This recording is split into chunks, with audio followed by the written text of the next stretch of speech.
Good morning, good afternoon, good evening, wherever you are joining us from around the world. First of all, thank you so much for tuning in.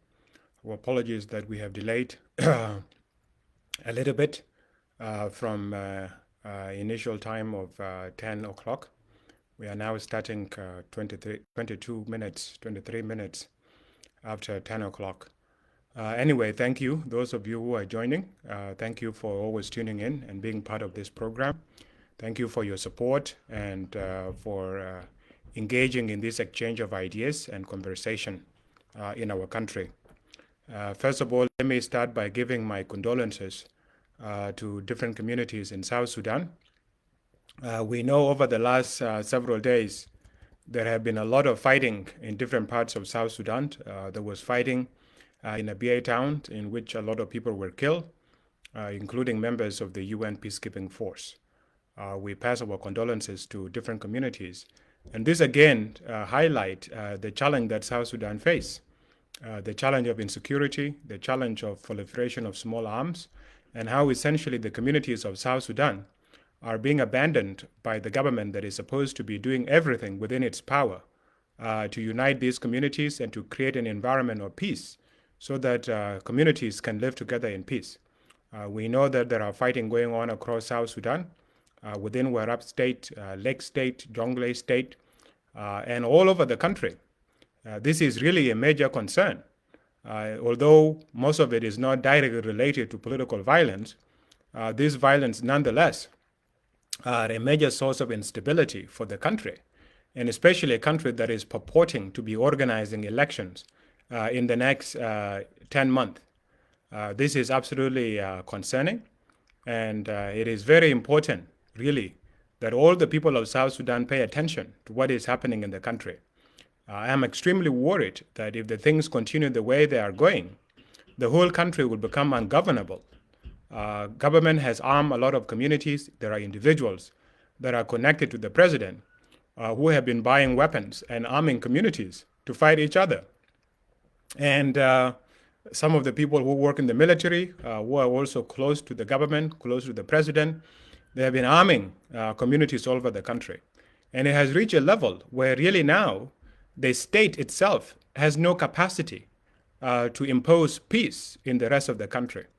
It seems like the only place the government now truly controls is Juba. And there is no such a thing. A capital city is not a country. Capital city is just a small part of the overall territory. So we are really concerned about that. And it is very important that South Sudanese people pay attention. The more we keep this regime of Salva Kiir in power, the more this country will disintegrate into a complete ungovernable anarchy. This is the truth, whether you want to believe it or not. You cannot just pretend. You go to dances in Juba, people are dancing, they're jumping up. None of that is going to solve our problem. The problem we have is a problem of governance. And we have a leader that has completely failed, that has basically allowed the population to become change in a very bad ways. Now the population is heavily armed and they no longer fear the power of the state. And that is because the state has only been interested in maintaining power. Most of the population in the country, they don't see the importance of having government in their lives. So the government is just there as alien entity that is only interested in keeping its own power and enriching its officials. That is a recipe for disaster. So it's really, really, really important that all of us in the country, we think about how do we prevent this descent into anarchy? Because once we go into that, like the way it happened with Somalia, you know, when Somalia went to anarchy in 1990s, it was happening like this. Said Barre was arming different clans to fight clans that he didn't like or clans that he considered to be rival to his power. So the guns became proliferated in the entire Somali society. And eventually, all these clans, they decided to remove the government that is in power, the government of Said Barre. And after they remove him, they could not agree on how they move forward as a society. Since then, Somalia has been in anarchy and is now breaking apart. You see Somaliland want to declare independence. Different parts of Somalia They cannot be governed. You have Islamic terrorism in the form of Al-Shabaab. So we have to be careful. We have to learn from experiences of others so that we don't have to repeat the same mistakes.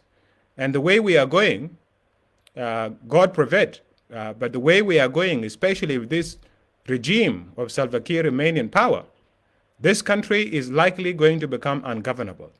And that is a concern. It's a concern to me, and it should be a concern to every single one of you that cares about the future of our country, South Sudan. So my people, please, let's pay attention, and let's see how do we prevent such a scenario from occurring in South Sudan. Our topic today, and by the way, those of you who are joining, I encourage you highly to share the link. Share the link with your network, share it on your wall, share it with your friends and people, so that as many as possible Junubian can come and listen to this program. The topic we are going to examine today is the issue of the peace talks that have recently been called in Kenya. This came, by the way, to many of us as a surprise, because for the last several years, peace talks have been happening in Rome, and they were being mediated by the Santo Egidio community, which is affiliated with the Vatican. Many people have been going there, especially the Soma group. They've been going there to talk. Sometime the government will suspend the talks, and then after a while they will agree and they will come back. You remember 2 years ago, Pope visited South Sudan, and it seemed at that time that there was high hope that these talks were going to finally be concluded, and that the whole-out groups were going to return back to South Sudan. That didn't happen, and then as the situation continued, we didn't really hear much about the progress of those talks. And then the last time we heard about the updates there, it was when these groups were calling for a roundtable conference. The government rather wanted to talk about power sharing, but these groups, they said that we need to have a roundtable conversation so that we really discuss the root causes of the crisis in South Sudan and think about how we can move the country forward. And then after that, the government left to go and consult with the groups in Juba. And then these people, the opposition, they returned to their areas waiting to hear back from the government. And then nothing happened. And then around the time of Christmas, we were told by the minister in the office of the president that President Kiir had written a letter to President William Ruto of Kenya asking him to mediate between his government and the whole-out groups. And that was precisely what the Santo Egidio community was doing in Rome. So it raises a question. First of all, what is happening? What is happening with those peace talks that were taking place in Rome? Second, what is the importance of moving the venue from Rome to Kenya? What is the added advantage? These are the things that we wanted to analyze today. And as I keep repeating on this program, this is not a one-way conversation. What we are having here is a two-way dialogue. And you also, as participants, you can contribute. You can contribute here by making your comments, and then also by engaging with others that are making their comments. And then if you have time also, you can take the extra initiative of making your own video and engaging in a conversation about what we are discussing here. So please, we want dialogue. We want to participate in the affairs of our country. And it's not one individual that can do that. All of us as citizens of South Sudan, we have equal rights and equal obligations under the Constitution of South Sudan to work for the betterment of our country. So please, let's exchange our ideas and let's build consensus on how we move forward as a society. So, first of all, we got some clarity from the messages that William Ruto had been posting on his Twitter. That has been really the main source of information about what is happening there. Our own government has not really been updating us or giving us insights into what is happening. We have also been hearing from the interviews that some of the whole-out groups have been making about how they feel about these recent peace talks that are being called in Nairobi. The first surprise, as I said, was the issue of moving the venue, moving them from Rome to Nairobi. And when this happened, the whole out group was shocked. It didn't seem like this was something that was decided in consensus between the government and the whole out group.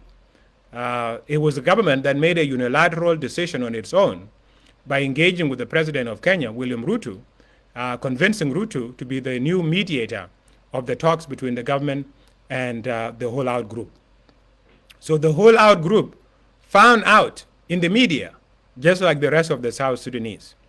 Simultaneously, the Santo Egidio, which was mediating, and I suppose when the Santo Egidio started mediating, they just didn't wake up and then they start mediating. There was a process that led to them becoming the mediator.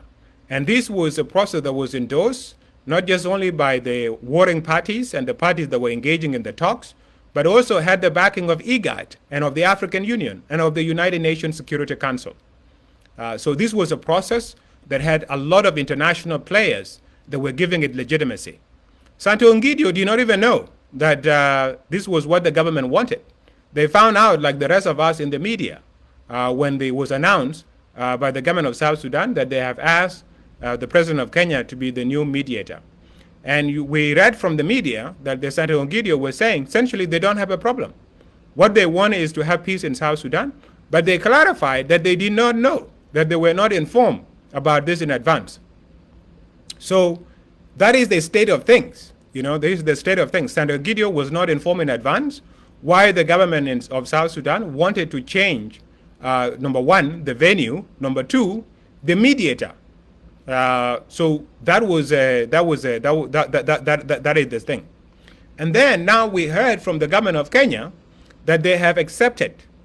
We saw the post on Twitter, or now called X, that President Ruto himself has accepted to mediate between the different groups. And then we have found out also from President Ruto that he has initiated consultation with the whole out groups. He has written letters to them, addressed to them, inviting them to what he called pre-mediation consultations, which is supposedly going to be held soon in Nairobi.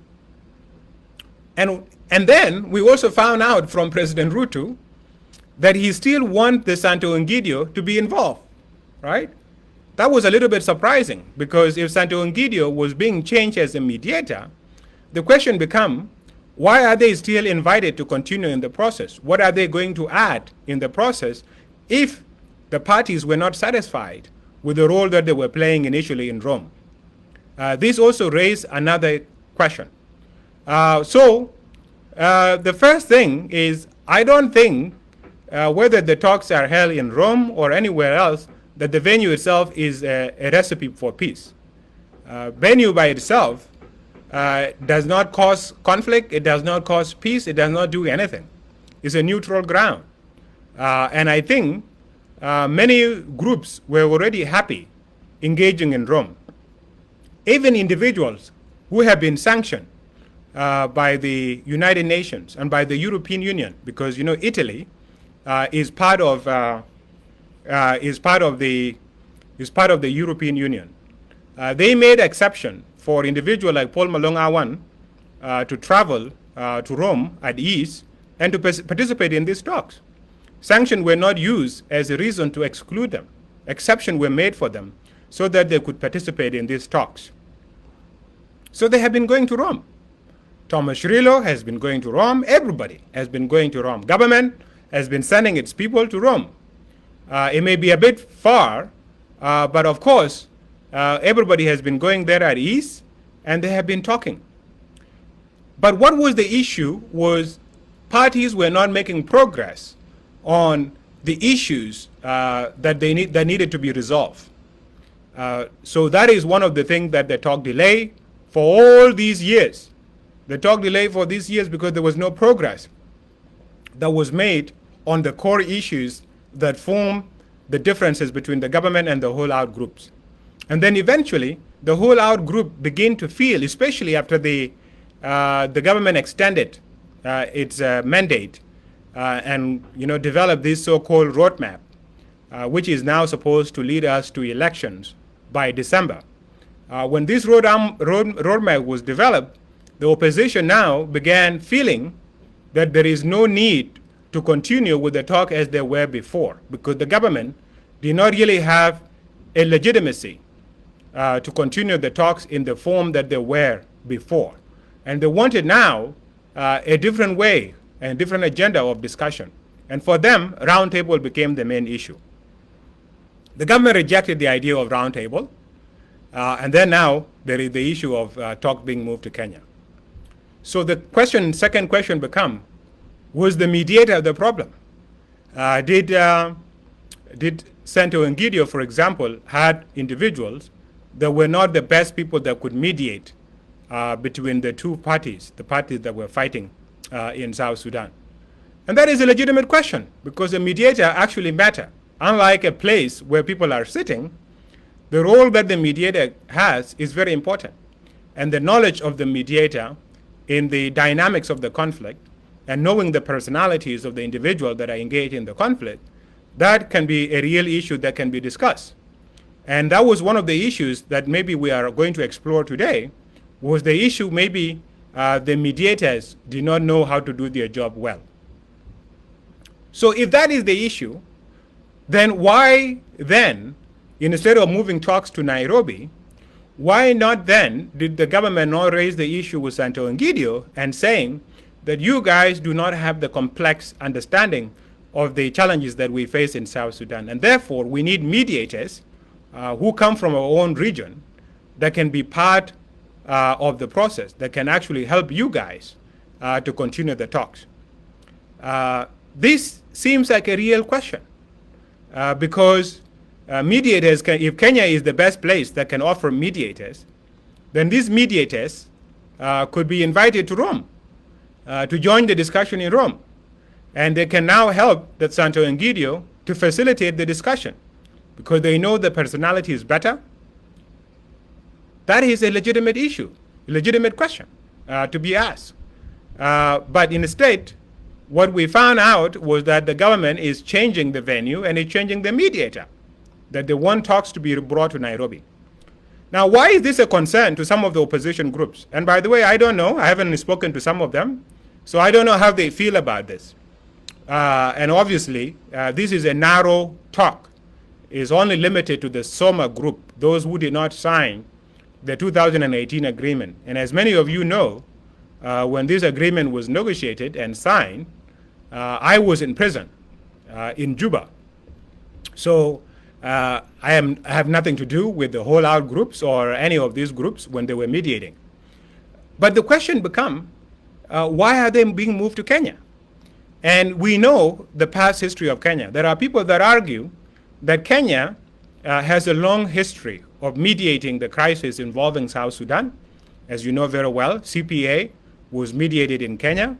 The mediator at the time of the CPA, Gerald Sambueyo, is a Kenyan, and he's played a major role in creating the kind of trust and relationship that emerged between Dr. John Garang and Ali Osman Taha that end up culminating in the signing of the CPA. That is true. Kenya is the birthplace of the peace process that led to the independence of South Sudan. No one can deny that. And as a result, you can argue that someone like Gerald Sambueyo is critical because he knows the parties very well. Some of the guys now that are fighting each other, they were part of the process of the CPA. You know very well, President Salva Kiir is the one that signed the Machakos Protocol of 2002, was mediated by Gerald Sambueyo. You can also argue that Pagana Mum is one of the signatories of one of the protocols of the agreement. And Gerald Sambueyo knows him very well. He knows all of these characters and all of these actors. So one can argue that maybe the objective here for the government of South Sudan is to have a mediator like Sambueyo play a critical role. So that is one, that is a positive thing going on.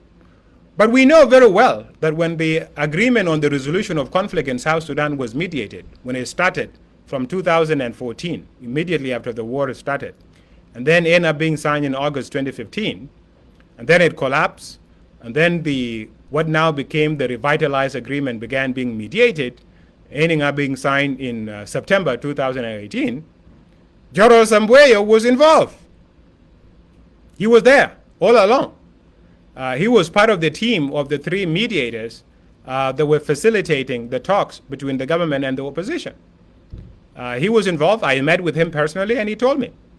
And he himself had his own issues about what has become of South Sudanese political leaders that he has known over the period of mediating the CPA. So if the issue was having someone like Sambueyo would automatically translate into enduring peace in South Sudan, then the question becomes, how come that never happened with the agreement on the resolution of conflict in South Sudan in 2015 and with the revitalized agreement, which is now limping and is not being implemented in any meaningful way whatsoever? So the issue here just falls flat on its face. Sambueyo was involved in the mediation. And I don't believe right now if you ask Sambueyo to come, I don't think he would be willing to be part of anything to do with peace talk involving South Sudanese government and the opposition groups, because he have had a terrible experience. Unlike the CPA, where John Garang and Ali Osman Tah would commit themselves to what they signed, what is now clear, especially with the government, with the regime of Salva Kiir in Juba, they sign whatever, and then they don't hold themselves to it.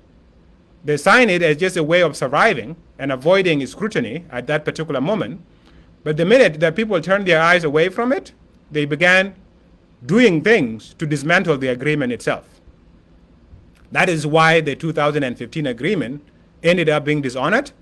And that is why also the revitalized agreement itself is not going anywhere, because the government is not implementing it in full faith. Even with Riek Machar now in Juba, all of you know that Riek is essentially under arrest. He cannot move anywhere. He's just there. He cannot go anywhere. All the other groups that were brought in, they cannot even hold rallies, not even a welcoming rallies, like what happened with Lama Kol and the South Sudan Opposition Alliance. The others that were brought in, like Johnson Olony and Maburu Dol, they are now under arrest in Juba. They were supposed to return to Fashoda. Even the king of Shuluk, recently, when he returned back to Malakal, he asked to return with Olony. And Salva Kiir refused. He told him that Olony is not going anywhere. So that does not show someone that is willing to create an environment of peace. It's someone that is thinking about tactics to get people to move to Juba and then essentially putting them under arrest. That seemed to be like really the only intention, right? Now, there are people that argue that Kenya is a great place for opposition leaders to come and talk, and it has been a wonderful place. They forget that Kenya is not the same Kenya anymore that it used to be. The Kenya we have today is a very funny Kenya. It's a Kenya where funny activities have been happening.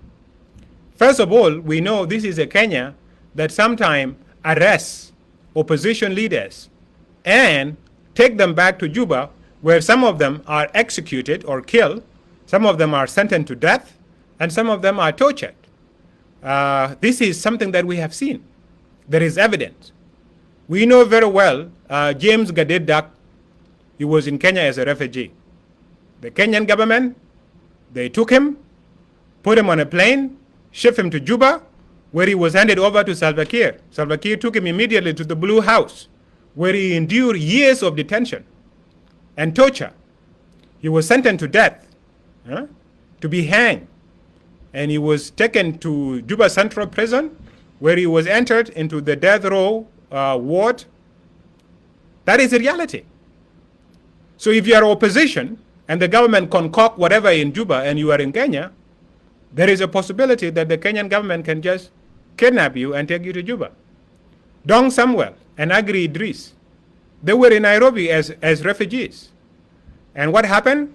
They didn't even do anything to break any law in Kenya. These were refugees. But because of the high level of corruption in Kenya, some individuals were bribed, and the Kenyan, with the collusion of the Kenyan intelligence services, these people were kidnapped. They were taken to Wilson Airport, where a plane was chartered.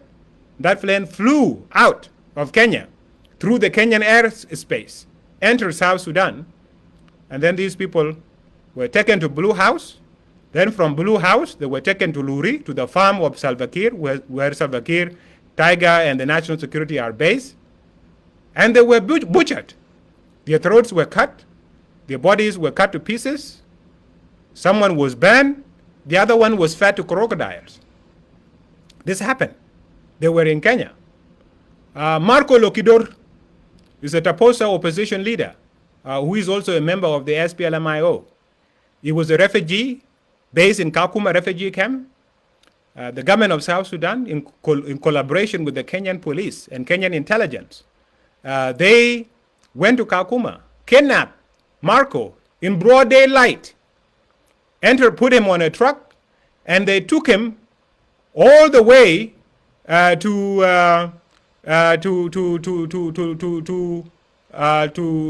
the border of South Sudan in Nadapal, where he was given to the national security. He was brought to Blue House. And these men would have been killed any moment. But during the uprising, the Blue House uprising in October 2018, many of you remember, I spoke in the Voice of America. And the journalist Ayan Bure asked me some of the people that were there. And I mentioned that Marco was there. That was the first time that even his own relative heard that Marco was still alive. Otherwise, for more than 2 years, Marco was under detention, and no one knew whether he was dead or whether he was alive. He ended up later on being released after Riek Machar put pressure on Salva Kiir. That guy was in Kenya, and he was kidnapped. Even recently, you know very well of what happened to Mabura Wujok from Tony. This is not even a guy who was opposition. He was not opposing the government of Salva Kiir. He just has local issues with Akolokur. And he was in Nairobi. And he was staying there. He was basically doing live videos. And what happened? He was kidnapped in a broad daylight and brought to Juba, where he put in the Blue House. So Kenya has changed. It's not the same Kenya as it was under Moi and under Mwai Kibaki. This is a different Kenya. It's a Kenya where refugees are kidnapped and they are taken to where they could be harmed and where they are harmed, like in the case of Marco, the case of Dong Samuel, and the case of Agri Idris. And even as we speak, Mabura Wujok is still in the Blue House detained. He is sick. His family has been subjected to all kinds of torture, and his people are suffering. So this is the challenge. This is the challenge that we face. So now, if you are opposition and the government just wake up all of a sudden and they said they are changing the venue from Rome, which has been a neutral ground where everyone has been going there and speaking their mind in good faith, sticking to their guts, talking about what are the root causes of the problem, then these people are now saying that you should move to Kenya. They are not explaining what would be the added value of Kenya. Is it the issue of mediator? Is it just the ground of what? They cannot explain.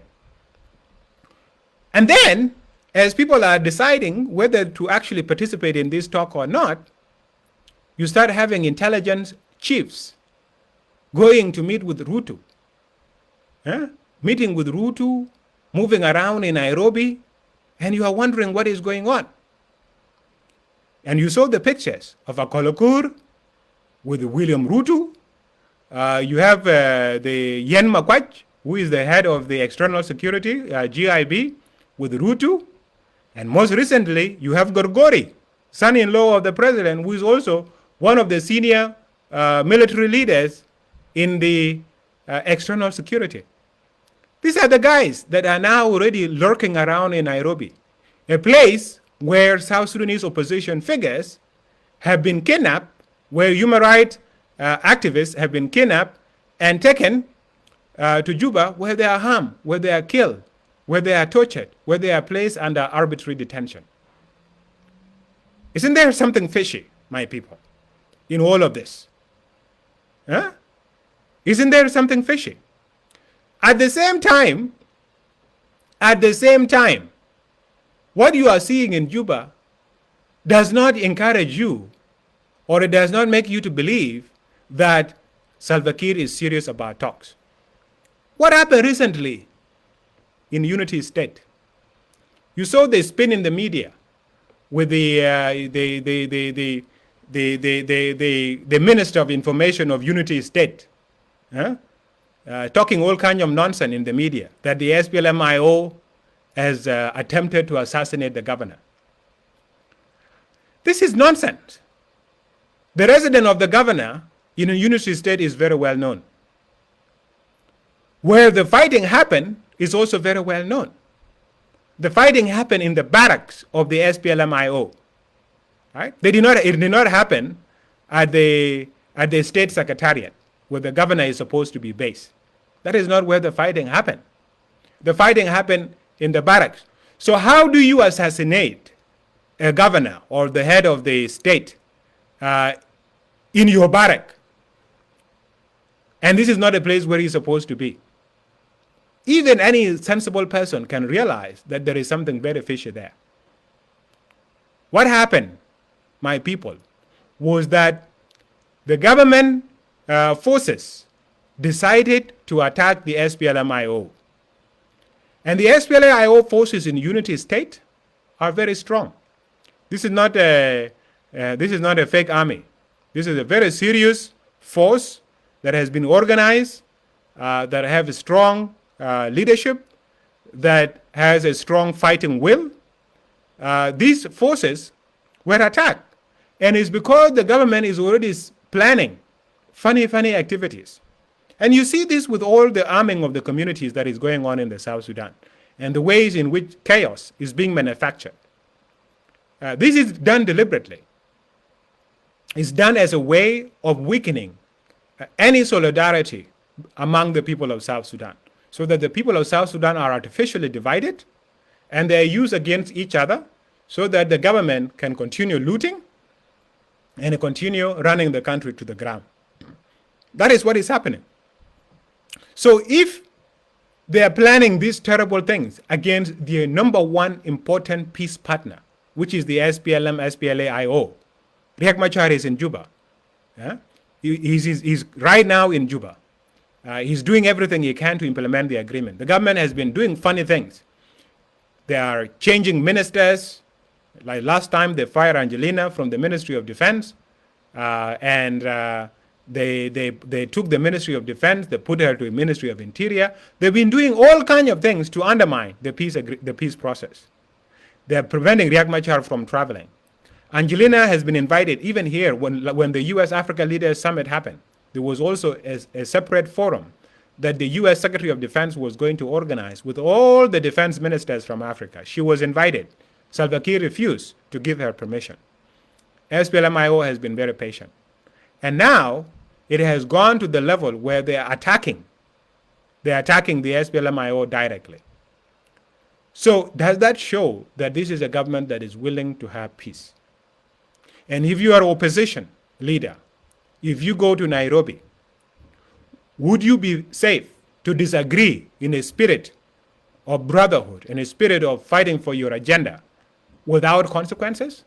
Especially in a country that has made it so easy for opposition leaders to be kidnapped and be taken back to South Sudan. These are legitimate issues to be asked. Personally, I'm not advising the opposition leaders to do anything. It's up to them. If they want to go to Nairobi, it's up to them. They want to even go to Juba, it's up to them. They can go to Juba. But they need to be aware of why they need to just analyze the data that is available. Why is the government moving these talks to Nairobi? What is going to be the added value of this talk? What is even the agenda of what is going to be discussed? These things are not clear. And it seemed to me the government is just simply trying to find ways to create the perfect environment to intimidate the oppositions. And if they don't agree to whatever they want to put on the table, then funny scenarios will begin to emerge. And the reason why I say that is this. The head of the Joint Monitoring and Evaluation Commission in Juba JMAC, that is supposed to oversee the implementation of the agreement, is Kenyan. He has been releasing reports regularly about what are the challenges to the implementation of the peace agreement in Juba. These reports are available online. They are put on the website of JMAC. And if you read them, the main problem is the lack of political will on the side of the government. Lack of political will. That is why the unified forces are not unified. That is why they are not properly trained. That is why they are not deployed across the country. Is because of the lack of the political will from the government, especially from President Kiir.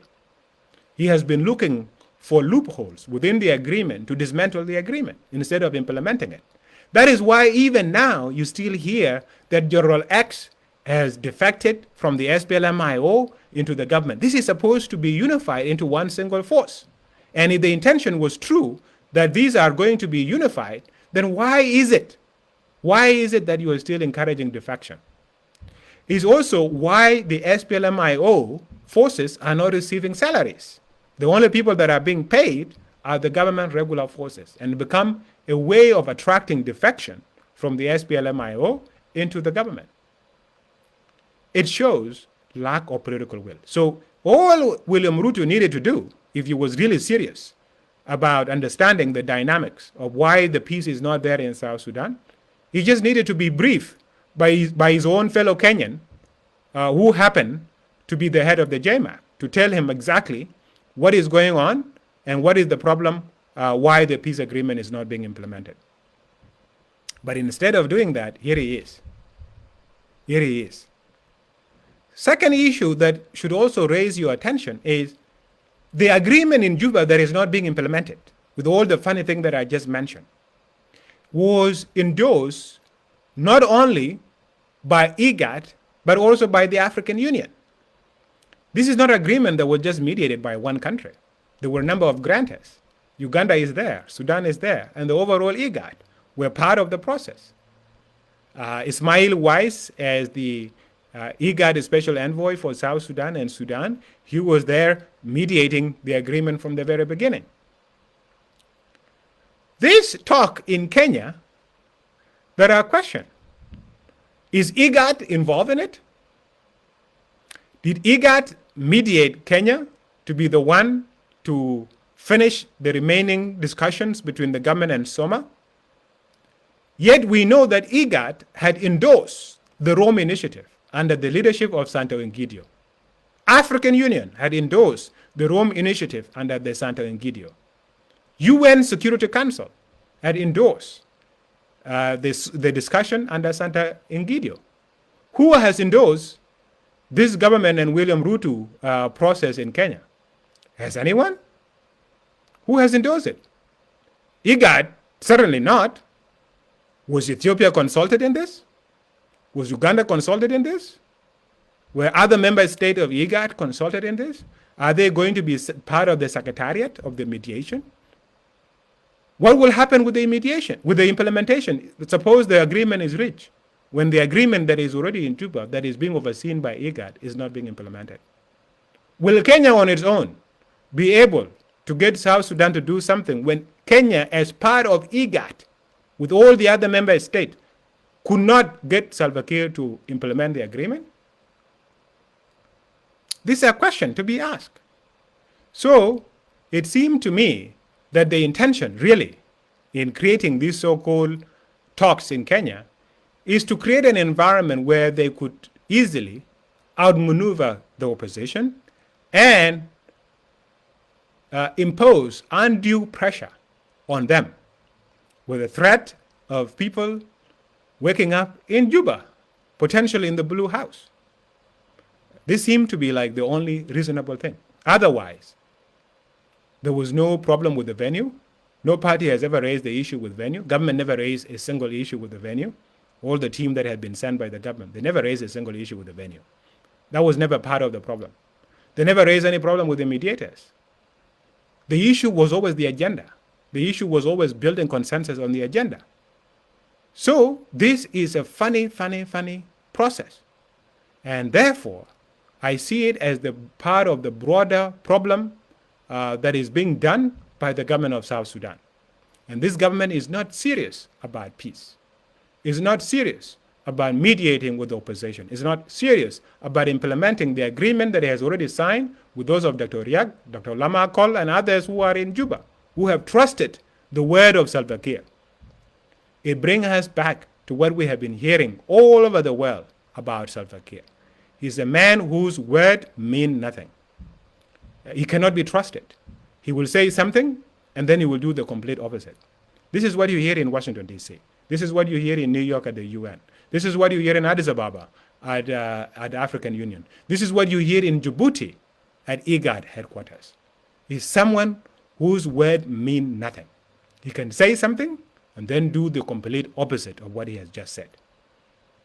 Can anyone make peace with such a person? Peace requires seriousness about commitment.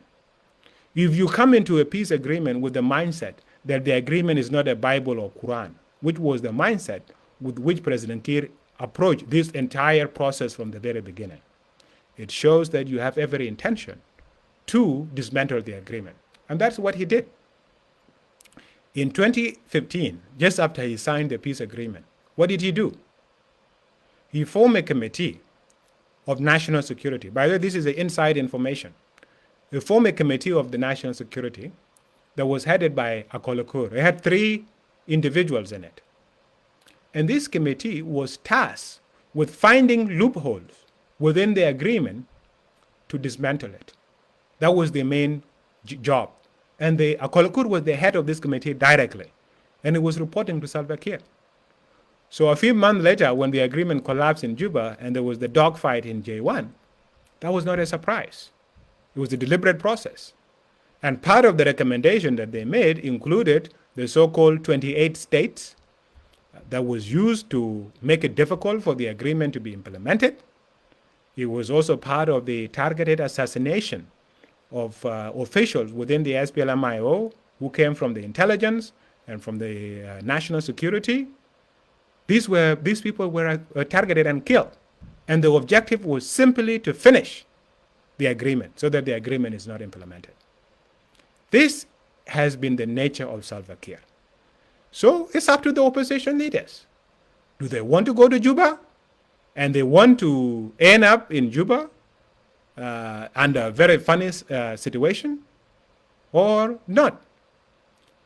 Bottom line, the government we have in Juba today is a government that is losing control.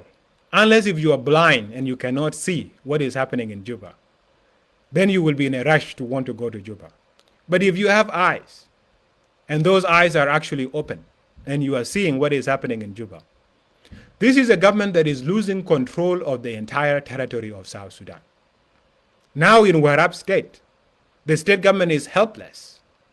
You saw Salva Kiir last time announcing some orders and resolution. Those are resolutions that can never be implemented. You have a government that has no capacity to do anything. You have a government that has no relation with the common man, that cannot convince a common man on anything. You have a government that is literally on the process of collapsing. It is on the process of collapsing. Just give it a few months, you will see. You have a government that is extremely broke. You have a government whose only source of livelihood, which is oil, is placed into a serious predicament.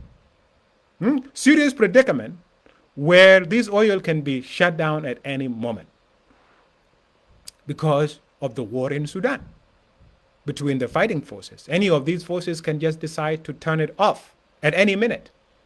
You have a government that has a very narrow group of corruptees and elites that are supporting it. The majority of South Sudanese people are no longer with this government. And that is why I said from the very beginning, the country is inching closer and closer to anarchy. And what we need to do as people of South Sudan, instead of engaging in these useless processes of peace that are not going to go anywhere, that are not intentionally done with the right intentions, we should concentrate our efforts where they can be meaningful. And what we need to do is come together as people of South Sudan to remove this regime, to remove Salva Kiir. and bring about a better South Sudan. Now, how will this be done? Well, it's up to every one of us. Every one of us has a way of contributing. Each person has unique skills, unique abilities, unique resources. Whether your resources are military, with those who are in the military, they have a unique resources and capacities that they can contribute.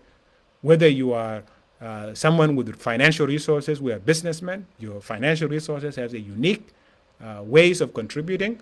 Whether you are you are a church leader or a religious leader or a spiritual leader, you have unique powers and abilities. This thing will be needed. What we need to do is to do what we can within our own capacities so that we are able to remove this regime. That is the only thing that will save this country. Otherwise, if you allow this government to continue for another year or another several months, this country will become permanently ungovernable, and it will take us a very long time to be able to bring it back together. It's like that song that kids sing, Humpty Dumpty. Humpty Dumpty sat on the wall. Humpty Dumpty had a great fall. They couldn't put Humpty Dumpty back together again. Once you have a state collapse into anarchy, as we have seen in the case of Somalia, it's not easy to put it back together. And right now, South Sudan is inching closer and closer to anarchy. Most of Upper Nile has been under anarchy for a very long time. Most of Equatoria, especially since 2016, has been under anarchy. The only place that has enjoyed semblance of stability for this time is Bahr el Ghazal. But as we speak, Bahr el Ghazal is also entering anarchy. And therefore, the anarchy of South Sudan may become complete. So we have a responsibility together as people of South Sudan to save the nation. To save the nation. We should not sacrifice the nation and then we hold on to an individual called Salva Kiir. We rather get rid of Salva Kiir and save the nation that is called South Sudan. Because Salva Kiir will not be there forever. South Sudan will be there. And it's our duty to make South Sudan to be a better place where human life can thrive in the Republic of South Sudan. So thank you, those of you that have been joining, and know that you have an obligation, you have a duty as a South Sudanese citizen to think about how do we take our country back from this regime that has turned us against each other and that is making mockery of the sacrifices of our people. Please share the video, and those of you that have views, you have comments, please share them. We encourage you. You don't have to agree with me. You have a right to disagree with everything that I'm saying, but let's create a conversation, because one thing that we can agree on is that we all love South Sudan and it's our country, and we want to make sure that this is a great country on earth. Even Matograp, those who are just there for food, who are playing the politics of the belly, it's just because they are too selfish and they are too narrow-minded, and they don't see far. They're just they're looking at their stomachs. But even they themselves, they recognize the importance of having a country that is stable, a country that is well led, a country in which human life is progressing well. So let's share the ideas that we have. Let's have a conversation. Let's build consensus. And let's try very much to make sure that South Sudan become a better country than what it is today. And I know South Sudanese people, we are capable of doing that. So in conclusion, my people, these talks in Kenya, they're funny. And if you're one of those opposition leaders that Salva Kiir is really looking for, if you go to Nairobi, just make sure that your ticket is a one-way ticket. God bless you, and I look forward to seeing you next time. By the way, let me make a clarification. So far, we have been doing our discussion on Sundays, Tuesdays, and Thursdays. We are going to have a bit of a change. These going forward, instead of 3 sessions in a week, we are going to be having 2 sessions in a week. We are going to be changing to Saturdays and Wednesdays. So going forward, we will be doing our program on Saturdays and on Wednesdays. This is how we are going to be doing it going forward. So once again, thank you, and thank you for being part of this conversation.